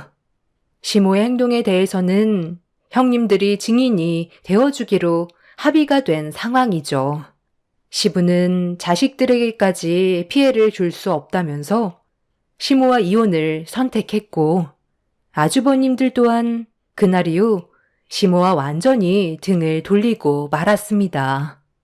시모는 사태의 심각성을 뒤늦게서야 깨달았지만 결과는 좋아질 수 없었어요. 임신한 제 몸에 손을 댄 것부터가 용서받을 수 없는 행동이었으니까요. 이 사실을 부모님께서도 전부 알게 되셨고 엄마는 화가 머리끝까지 올라오셔선 시모의 머리채를 잡고 난리를 치셨습니다. 경찰분들이 겨우 말려서 상황이 진정이 될 수 있었지만 가족들은 아무도 시모의 편이 되어주지 않았어요. 그리고 지금 현재 시모는 법적인 처벌을 받기 위해 소송 절차를 진행 중이고 저희 부부에게 진심으로 용서를 구하고 계시지만 그 모습 또한 가식처럼 느껴지고 있습니다. 저희 부부는 일단 혹시 모를 상황을 대비해 이사를 계획하고 있는 중이에요. 결혼한 지 얼마 되지도 않아서 이런 일이 생겼다는 게 너무 황당할 뿐입니다. 시모가 저지른 모든 일들에 대해 시댁 식구들 또한 도와줄 생각이 전혀 없는 것 같아요. 아마 혼자서 모든 걸 헤쳐나가야 되겠죠. 이자는 지금 눈덩이처럼 불어난 상황이에요. 저희 가족에게 피해가 올까봐 변호사와 상의 중에 있고 남편은 시모가 접근하지 못하게 철벽 봉쇄를 하고 있어요. 두 번 다시는 시모와 얼굴을 마주하고 싶지 않습니다. 앞으로 있게 될 제 인생이 조금은 밝아졌으면 좋겠어요. 제 사연 들어주신 분들 감사합니다. 안녕하세요. 저는 나이 40대 후반에 딸 하나 두고 있는 여자입니다. 시부가 세상을 떠난 지 2달이 지나가고 있는 시점에 시모와 어쩔 수 없이 얼굴을 마주보고 진지한 대화를 주고받을 수밖에 없는 상황을 겪고야 말았습니다. 한번 엮여버리게 된 인연은 정말 질기고 끊어지지가 않더라고요. 이래서 인간관계를 신중하게 형성해야 된다는 말이 있는 것 같습니다. 집으로 돌아오면서도 지금의 상황을 어떻게 처리해야 할지 몰라 답답한 마음을 이곳에 털어놓고자 사연을 신청하게 되었습니다. 많은 분들께서 적극적으로 삶의 방향성을 제시해 주시길래 저 또한 도움을 받아보고 싶어 늦은 새벽인데도 잠이 들지 않아 그동안 겪었던 삶에 대해 풀어놓게 되었네요. 처음 결혼했을 당시 남편은 제 딸의 얼굴조차 확인하지 못하고 갑작스러운 사고로 세상을 떠나게 되는 충격적인 일을 겪게 되면서 남편 없이 홀로 출산을 하게 되었어요. 그리고 부모님의 도움을 받아가면서 소중한 제 딸을 키울 수밖에 없었죠. 남편을 잃게 된 아픔이 가시기도 전에 저는 사회에 복귀해야만 했고 앞으로 딸과 행복한 인생을 만들어 가기 위해 열심히 달려왔었습니다. 하지만 제가 생각했던 계획대로 모든 것들이 이루어지지 않았어요. 부모님께서 운영하시던 식당이 화재가 나게 되면서 한순간에 모든 걸 잃게 되었습니다. 다행히 제 딸은 어린이집에서 보살핌을 받고 있었기 때문에 큰 사고를 면할 수 있었지만 저는 두 부모님을 떠나보내야만 했었죠. 남편을 잃은 지 몇 년도 안 돼서 부모님까지 잃게 된 충격은 저를 너무 힘들게 만들었어요. 정신적으로 많은 의지를 했던 분들이 한순간에 제 곁에서 사라지게 되자 삶의 의욕조차 잃어버렸었죠. 이런 상황을 전혀 인지하지 못하는 딸은 그저 배가 고프다며 칭얼거릴 뿐 저에게 아무런 도움도 되어주지 않았습니다. 순간적으로 찾아온 우울증은 삶의 의욕을 잃게 만들었고 집 밖으로 한 발자국도 나오지 않았었어요. 딸이 원하는 걸 해주는 것 외에는 움직이지 않았고 아무 생각 없이 시간을 흘려보냈습니다. 그렇게 꽤 오랜 시간 동안 모든 걸 포기한 채 살아가고 있는데 제 딸이 저에게 달려와 품에 안기더라고요. 그 모습을 멍하니 바라보고 있는데 딸은 저를 의지하고 있고 제가 없으면 아무것도 할 수 없는 존재인 저와 같은 입장일 거라는 생각을 하게 됐어요. 제가 부모님을 떠나보낸 뒤 아무것도 할 수 없는 존재가 되어버린 것처럼 딸도 제가 없으면 아무것도 할 수 없는 존재이기 때문에 앞으로의 삶을 지켜주기 위해 제 아픔은 그만 털어버리고 딸을 위해 움직여야만 했네요. 그렇게 다시 정신을 차리게 되면서 화재로 불타버린 부모님의 가게를 새로 리모델링한 다음에 다른 사업을 구상하게 되었습니다. 다니던 회사를 나온 뒤에 제가 해보고 싶었던 사업에 도전을 해보기로 결심하게 되었고 그렇게 부모님 가게에 여성 구두 전문점을 오픈하게 되었네요. 아무래도 부모님께서 운영하시던 식당이라 세상 떠나신 소식을 듣지 못하셨던 손님들은 저에게 부모님의 존재를 물어보셨어요. 그럴 때마다 솔직하게 얘기해 드렸었는데 저희 집안의 안타까운 소식을 접하신 분들이 저를 위로해 주셨고 그런 관심들이 많은 힘이 되었었네요. 이런 상황들을 주변 동네 분들의 입에서 입으로 전해지면서 관심과 호기심에 찾아오시는 분들도 계셨고 도움을 주려고 오시는 분들이 복합적으로 생겨나기 시작하면서 부모님이 그동안 쌓아오신 식당 이미지가 좋아서였는지 제가 딸이라는 이유 하나로 좋게 바라봐 주셨습니다. 그렇게 시간이 흐르면서 자리를 잡을 수 있게 되었고 꽤 높은 매출을 올릴 수 있을 정도로 안정적인 매장을 만들어갈 수 있었네요. 처음 시작은 여성 구두 전문점이었지만 남성 구두를 찾는 분들도 찾아오시길래 한쪽에 남성 구두를 드리게 되었고 매장 활성도가 점점 더 좋아지면서 복합적으로 판매를 하게 되었어요. 그렇게 되니 직원들 또한 균형을 맞춰줘야만 했고 그때 한 남자가 저희 매장에 면접을 보러 오면서 제 인생 또한 조금씩 바뀌기 시작했어요. 그 사람의 이력은 저희 매장에 꼭 필요한 만큼 화려했었습니다. 이력서 내용은 거의 다 영업 쪽이었고 판매 실적 또한 나쁘지 않았다는 걸 들을 수 있었죠.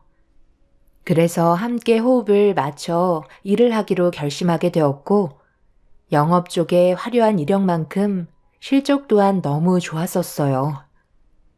그런 모습을 보면서 지속적인 관심을 가질 수밖에 없었는데 그 사람이 제 눈에 관심을 보이게 된 시점이 있었습니다. 딸이 유치원 셔틀버스에서 내려 매장으로 들어오려던 도중 주위를 살피지 않고 저를 보면서 앞만 보고 뛰어오다가 인도에서 달려오는 오토바이를 인지하지 못하고 큰 사고가 날 뻔했었는데 그때 그 사람이 제 딸과 오토바이의 충돌을 막아주게 되었네요. 모두가 무사해서 정말 다행이었고 처음으로 세상을 떠난 남편의 존재가 그리웠었어요.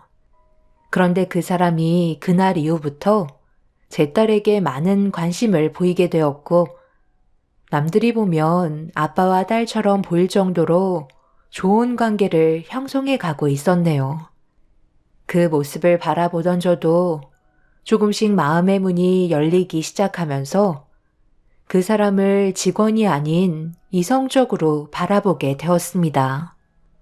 대화도 잘 통했고 무엇보다 함께 일하면서 실보다 득이 더 많았기 때문에 좋은 관계를 유지하고 싶은 생각을 가질 수밖에 없었어요. 그런데 그 사람도 저와 같은 고민을 하고 있었는지 저에게 먼저 고백을 하게 되면서 자연스럽게 연인 사이로 발전할 수 있었습니다. 그렇게 되니 물 흐르듯 자연스럽게 자리가 만들어지게 되면서 처음으로 그 사람의 집에 찾아가 인사를 드리게 되었습니다. 내가 성격상 어색한 걸 싫어해서 그러는데 말 편히 해도 되죠? 내 아들한테 은선 씨 얘기를 좀 듣긴 했는데 사람 일이라는 게 한 치 앞도 내다볼 수가 없으니 그동안 얼마나 마음고생이 심했겠어. 이럴 때 주위에 의지할 사람이 없으면 정말 힘들거든. 내 아들과 이렇게 연인 사이로 발전하게 될 줄 아무도 몰랐잖아. 이래서 짝은 정해져 있다고 하나 봐. 앞으로 좋은 관계로 발전했으면 좋겠는데 은선 씨한테 딸이 있다면서 내 아들을 아빠로 생각할 만큼 은선 씨 딸이 잘 따른다며. 서로가 잘 맞는 만큼 앞으로 좋은 소식 들려줄 수 있지? 가족이 있어야 모두가 행복할 수 있는 거야. 나도 내 아들이 결혼하는 모습을 세상 떠나기 전에 꼭 한번 봤으면 좋겠어. 저놈이 워낙 눈이 높아서 여태까지 짝을 한 번도 만들지 않았었다니까. 애미 속을 하루에도 수십 번은 뒤집어 놓는데 이제는 제발 자리 잡고 살았으면 좋겠네. 시댁에 제 딸과 함께 인사를 드리러 갔지만 그 모습을 보고 불편한 표정을 보이지는 않으셨어요. 서둘러 다음 단계로 발전하길 원했었죠. 그날 시댁에 있으면서 시모의 마음에 들었다는 것만도 다행이라고 생각했었어요. 그렇게 저희는 오랜 시간 걸리지 않고 결혼까지 성사될 수가 있었습니다. 저에게 또 다른 사랑이 찾아오게 될 거라고 전혀 예상하지 못했었는데 정신적으로 많이 의지할 만큼 그 사람은 저에게 없어서는 안 될 존재로 자리를 잡아가고 있었어요. 남편은 언제나 한결같았고 제 딸을 진심으로 대해주면서 한 집안의 가장으로 자리를 잡아가고 있었습니다. 그런데 결혼 이후 상황이 좀 이상하게 흘러가기 시작했어요. 주말에 시모의 초대로 남편과 함께 시댁에 찾아가 식사를 하게 되었는데 탁자 위에 어디서 많이 본 통장이 놓여 있었습니다. 그래서 영문도 알지 못한 채 남편을 쳐다보자 시모가 얼굴 안색이 싹 바뀌면서 통장 안에 있던 금액에 대해 문제를 제기하시며 분위기를 안 좋게 만드셨네요. 네가 내 아들한테 돈 관리를 맡겼다면서? 워낙 관리를 잘하니까 믿고 맡긴 것 같긴 한데 이 큰 금액을 나한테 숨기고 있었다는 게 시애미는 너무 서운하더구나. 한두 푼도 아니고 4억이라는 큰 돈을 어떻게 아무 말도 하지 않을 수가 있는 거지? 솔직히 나는 세아가 너한테 배신감을 느꼈다. 네가 우리 집에 며느리로 들어오면서 한 번도 불만을 가진 적 없었는데 이번만큼은 확실하게 짚고 넘어가야 할 것 같구나. 너희들 일하는데 방해되지 않게 내가 애도 돌봐주고 있는데 앞으로 더 많은 시간을 쏟아야 되는 입장에서 이건 내가 직접 관리하는 게 좋을 것 같구나. 어머님, 그게 갑자기 무슨 말씀이세요? 그 돈은 저희 부모님께서 세상을 떠나신 뒤에 남겨두신 재산이에요. 그래서 따로 보관해두고 있었고 여태까지 단 한 번도 건든 적 없어요. 그런데 그걸 어머님께서 가져가신다는 건 저로서는 이해하기 힘들 것 같아요. 제 딸을 돌봐주시는 건 정말 감사한 일이지만 돈 문제는 별개라고 생각해요. 그리고 당신은 왜 이 통장을 내 허락 없이 어머님한테 보여드린 거야? 나는 당신한테 모든 걸 솔직하게 얘기했던 이유는 나중에 이런 문제로 서운해할까 봐서 얘기만 했던 건데 상황을 이런 식으로 만들어서 나를 불편하게 하면 어쩌자는 거야. 불편한 게 뭐가 있어? 네가 우리 아들을 믿고 전부 다 솔직하게 얘기했으면 우리도 이런 사실들을 알고 있어야 하는 건 당연한 거란다. 그래야 그게 진정한 가족 아니겠니? 내가 지금까지 너한테 싫은 소리 단 한 번이라도 한 적이 있었어? 너를 내 딸처럼 아끼고 있었는데 고작 돈 때문에 불화를 만들고 싶진 않겠지? 이건 내가 세연이를 돌봐주는 비용으로 생각하고 가지고 있을 테니까 나중에 급하게 돈이 필요할 일이 있으면 그때 얘기하거라. 애 딸린 며느리 데리고 살고 있으면 당연히 이 정도는 받아야 되는 거 아니겠니? 너는 제가 한 거고 내 아들은 한평생 총각으로 살다가 헌신짝인 너를 데리고 사는 건데 4억 정도야 아무것도 아니지. 돈 때문에 가족관계를 무너뜨릴 생각은 아니지? 이 문제로 둘이 갈라선다는 건 세연이한테 또다시 상처를 준다는 걸 명심했으면 좋겠다. 세아가 네가 현재 어떤 위치에서 우리 집에 들어왔는지 잘 생각해보면 4억은 푼돈에 불과한 거야. 너희들이 앞으로 살 날이 얼마 남았니? 그걸 생각해보면 절대 큰 돈 아니다. 지금 이 상황 기분 나쁘게 생각하지 말고 앞으로 있을 좋은 날들만 생각하거라. 그래야 모두가 웃으면서 행복하게 살지 않겠니? 그리고 내일은 요양원에 가기로 했으니까 늦지 않게 와야 한다. 그럼 마저 식사하거라. 남편의 행동에 대해 너무 어이가 없어서 할 말을 잃어버렸고 어떻게 대응을 해야 할지 몰라 당황해하고 있는데 제 앞에 세연이가 할머니 품에 안겨 잘 따르는 모습을 보니 머릿속이 더 하얗게 변해버리고 말았네요. 시댁에서 불편한 식사를 끝낸 뒤 딸이 보고 있는 앞에서 안 좋은 모습 보여주고 싶지 않아 집으로 돌아와 아이를 재우고 남편과 진지하게 대화를 이어나가기 시작했어요. 도저히 용납할 수 없는 문제라 통장을 다시 돌려주는 게 좋을 것 같다고 부탁을 했지만 남편은 제 말을 들으려 하지도 않았고 자기 가족의 상황만 얘기하면서 불만을 늘어놓고 있었습니다.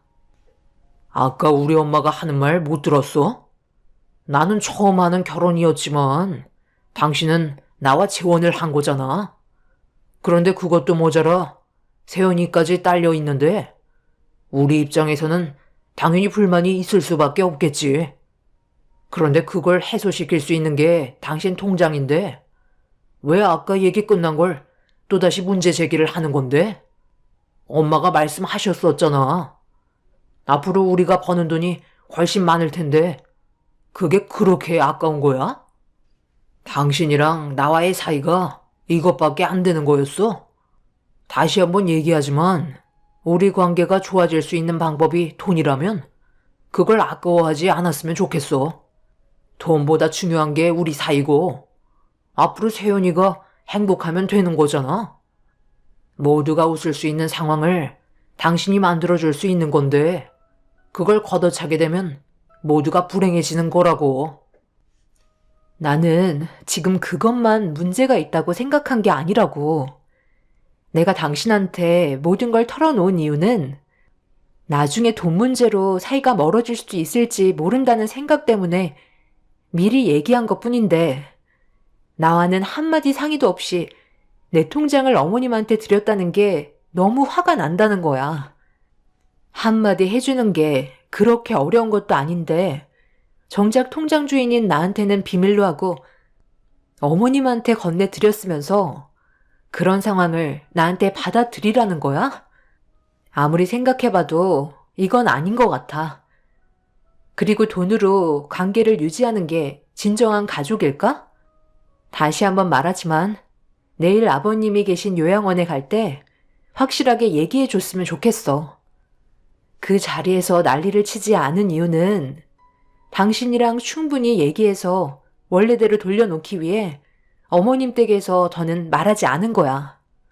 좋게 해결하고 금전적인 부분은 서운하지 않게 챙겨드린다고 설명해 드리는 게 좋을 것 같아. 당신이 이런 사람인지 몰랐는데 속이 상당히 좁은 사람이었구나. 우리가 이 정도 사이밖에 안 되는 거였어? 남편은 저에 대한 불만을 터뜨리며 시모가 꿀꺽한 사억을 돌려줄 생각이 없다고 더 이상의 대화를 이어나가려 하지 않았어요. 본인들의 돈도 아니면서 결혼했다는 이유 하나만으로 남의 재산을 탐하려는 남편과 시모의 행동에 점점 화가 치밀어 올랐습니다. 결혼한 지 얼마 되지도 않았기 때문에 서로의 성격 차이로 부딪힐 수도 있을 거라 생각했었지만 남편의 행동은 확실히 문제가 많았기 때문에 아무 말도 하지 않을 거라는 남편의 말에 결국 제 선에서 처리하는 게 좋을 것 같아 더 이상 아무 말 하지 않고 있었습니다. 결혼한 지 얼마 되지도 않아서 상상조차 하지 못한 일이 눈앞에 펼쳐지자 앞으로 어떻게 이 일을 처리해야 할지 몰라 답답한 마음에 잠도 오지 않았네요. 그렇게 밤을 꼴딱 새우고 다음날 시부가 계신 요양원을 찾아갔어요. 기력이 많이 안 좋아지셔서 시모 혼자서는 감당하실 수 없어서 요양원에 도움을 받았다고 하네요. 결혼식 전에 얼굴 한번 뵙고 두 번째로 뵙는 거였는데 걸을 힘도 없으셔서 누워만 계신 모습이 너무 안쓰럽게 느껴졌었네요. 제 딸은 시부의 곁에 떨어지지 않고 잘 따르는데 저희 부모님 생각이 나더라고요. 살아 계셨다면 손주를 정말 많이 아껴주셨을 텐데 한창 이쁠 때의 모습을 못 보시고 떠나신 걸 생각하니 제 마음에 슬픔으로 가득했었습니다. 그렇게 어느 정도 시간을 보낸 뒤 시모가 집으로 돌아가자는 말에 인사를 드린 뒤 주차장으로 향하고 있는데 핸드폰을 놓고 온 걸 알게 돼서 다시 시부가 계신 요양실에 들어갔는데 시부의 손에 핸드폰이 쥐어져 있었어요. 단둘이 대화하고 싶었는데 상황이 주어지지 않을 것 같아서 핸드폰을 숨길 수밖에 없었다. 너에게 해줄 말이 정말 많으니 앞으로 시간 될 때마다 잠깐씩 요양원에 와주면 좋을 것 같구나. 그리고 우리 집안 식구들과는 최대한 빨리 정리를 해야 너에게도 피해가 없을 거다. 저 노인네가 노망이 들었는지 나를 이 지경으로 만들었다니까. 요양원에 누워있은 지 벌써 2년이나 됐었는데 내가 세상 떠나기만을 기다리고 있어. 내가 지금 아무것도 하지 못하고 누워있는 것도 전부 다 저 여편네 때문이야. 법적으로 밝히긴 어려웠지만 확실하게 알 수 있는 건 나를 이 세상에서 사라지게 만들려다가 실패했다는 거지. 그러니 너도 더 큰 일이 생기기 전에 서둘러 정리하고 원래의 삶을 되찾길 바란다. 앞으로 내가 살아봤자 얼마나 버틸 수 있겠어. 그 전에 할 수 있는 건 해결하고 눈을 감아야지. 의심할 수도 있으니까 일단 얼른 들어가 보도록 해라.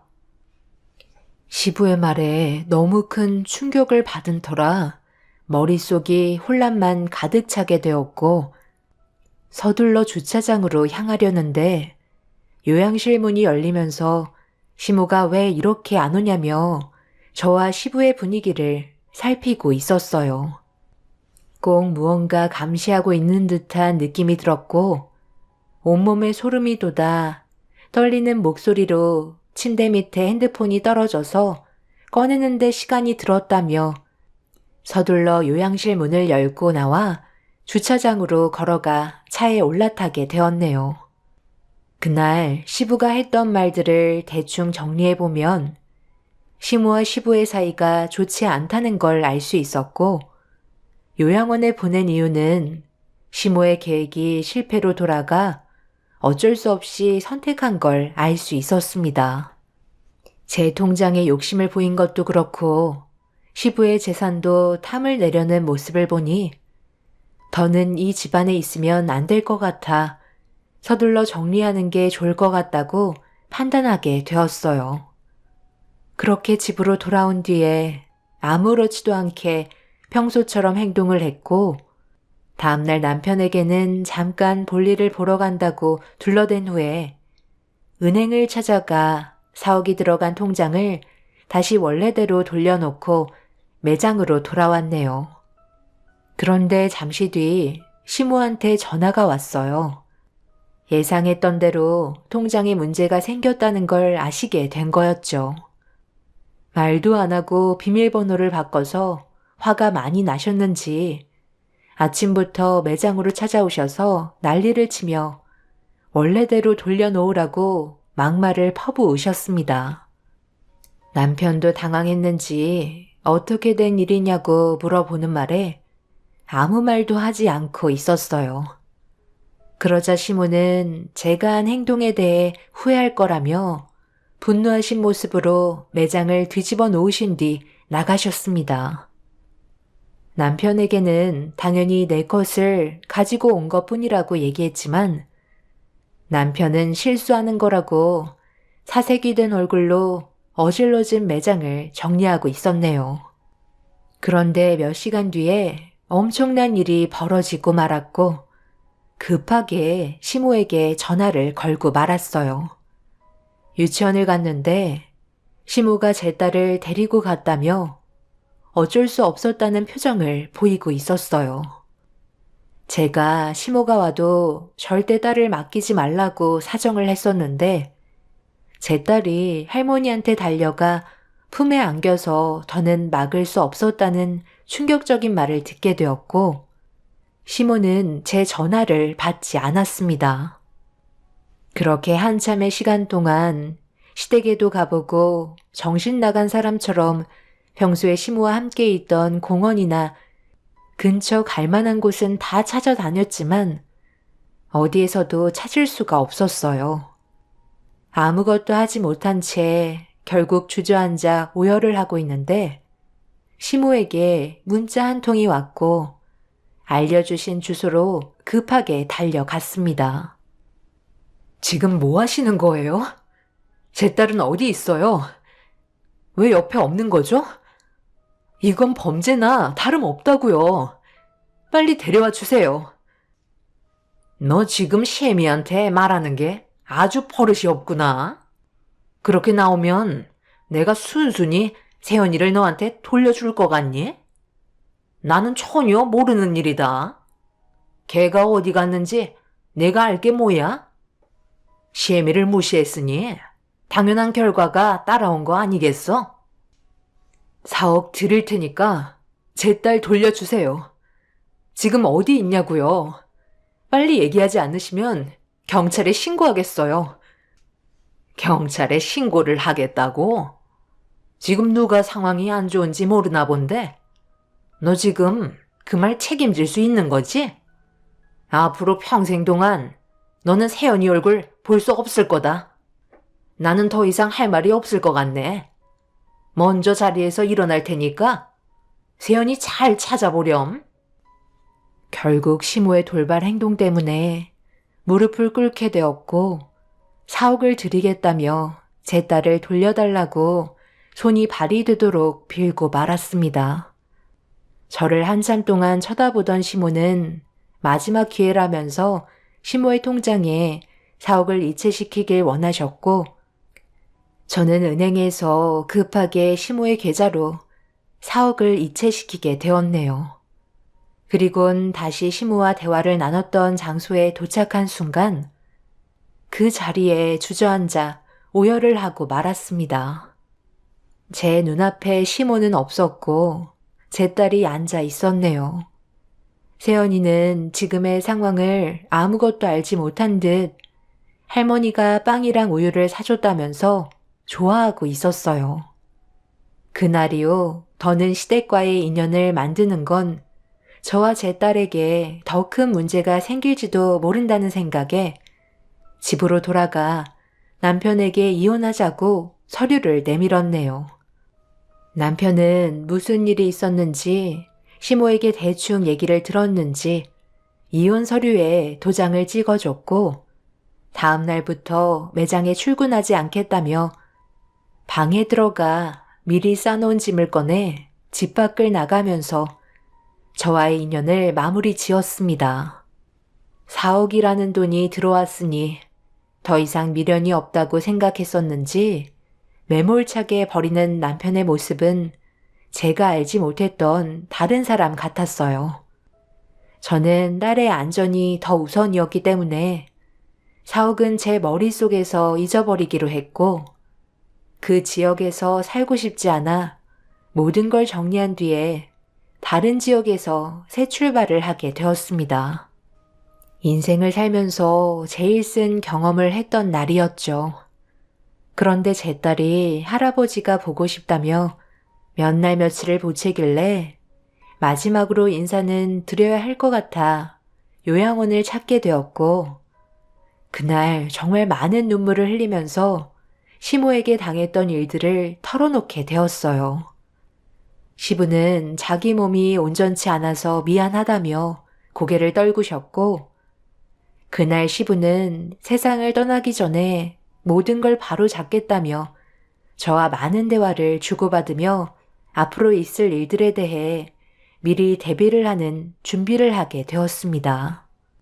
그렇게 남편과 이혼을 한 뒤 8년의 시간이 흘러버렸고 해가 바뀔 때마다 건강이 안 좋아지신 시부는 결국 세상을 떠나시고 말았네요. 그리곤 가식적인 얼굴로 시부의 장례를 치르고 있는 시모 앞에 8년 만에 모습을 드러냈습니다. 제 얼굴을 보자마자 많이 당황한 듯한 표정을 보이셨고, 뒤이어 남편이 저를 보곤 불편한 표정으로 바라보고 있는데, 남편 옆에 다른 여자가 생겼는지 찰싹 달라붙어 저를 경계하듯 쳐다보고 있었습니다. 네가 여긴 어쩐 일이냐? 우리 관계는 이미 끝난 걸로 아는데? 이왕 온 김에 부의금이나 넣고 가거라. 저도 여기 와야 하는 이유가 있어서 찾아온 건데 무슨 문제라도 있는 건가요? 그동안 아버님을 모신 건 어머님이 아니라 저인데요.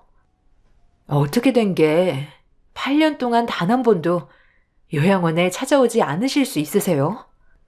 세상 떠나셨다는 소식을 들으시곤 그제서야 모습을 드러내시는 걸 제가 전부 다 지켜봤던 걸 모르셨나 봐요. 세연아, 가지고 온 가죽 파일 할머니한테 넘겨드려. 이게 뭐야? 여기에 있는 문서들 지금 뭐냐고? 아들, 너 이리 좀 와봐라. 왜 우리 집안 재산들이 제 이름으로 되어 있는 거야? 남편과 시모의 얼굴은 사색이 된 채 집 문서부터 시작해서 땅 문서 그리고 시부가 가지고 있는 모든 재산들의 명의가 전부 저로 옮겨져 있었습니다. 살아계실 때 전부 다 제 명의로 옮겨주셨었고 그 사실을 절대 비밀로 지금까지 밝히지 않고 있었네요. 시모는 말도 안 된다면서 받아들이려 하지 않았지만 이미 시부의 재산은 쌀 한 톨 남아있지 않았습니다. 시모와 남편은 제가 모든 걸 소유할 수 없다면서 법적인 소송을 거치겠다고 난리를 쳤지만 명의 이전된 시부의 소유물들을 시모와 남편이 문제 제기를 할 수 있는 권한은 전혀 없다는 변호사의 근거 서류를 내밀어 보이자 장례식장은 초토화가 되어버리고 말았습니다. 시모는 시부의 장례가 중요한 게 아니라면서 당장 변호사를 찾아갔고 남편도 그 뒤를 따랐네요. 결국 돈 문제 때문에 시부의 장례도 포기한 채 변호사를 찾아간 시모와 남편은 장례가 끝날 때까지 오지 않았습니다. 제가 시부의 장례를 마무리 지어드렸고 남편과 새로 살림을 차린 그녀에게 하루빨리 헤어지는 게 현명할 거라는 한마디 한 뒤에 모든 절차를 마무리 지었네요. 그리고 얼마 전에 시모와 단둘이 얼굴을 마주하게 되었어요. 그 이유는 시부가 저에게 증여한 재산에 대해 문제를 제기하려 했지만 이미 법적으로 문제가 되지 않았기 때문에 소유권 주장을 할 수가 없다는 걸 변호사를 통해 듣게 되면서 도움을 청하려고 온 거였어요. 전 남편이 저와 함께 일하면서 터득하게 된 노하우들로 저에게 뺏어간 4억으로 사업을 시작했는데 이미 많은 빚을 지게 되었고 길거리에 나앉을 정도로 집안 사정이 많이 안 좋아진 상태였었죠. 그런데 시부의 재산이 전부 다 저에게 증여가 됐으니 어쩔 수 없이 손을 벌려야 하는 입장이 되어버렸네요. 그렇게 되다 보니 과거의 잘못에 대해 용서를 구했지만 저는 받아들여줄 수 없다며 거절을 하게 되었고 저에게 뺏어간 4억을 다시 돌려준다면 생각해 보겠다고 한마디 한 뒤에 자리에서 일어나 집으로 돌아왔네요. 사람의 앞날은 정말 한 치 앞도 모르는 것 같아요. 그 사람들이 땅을 치며 후회했으면 좋겠습니다. 소송을 건다고 말은 하고 있지만 아마 쉽지 않을 겁니다.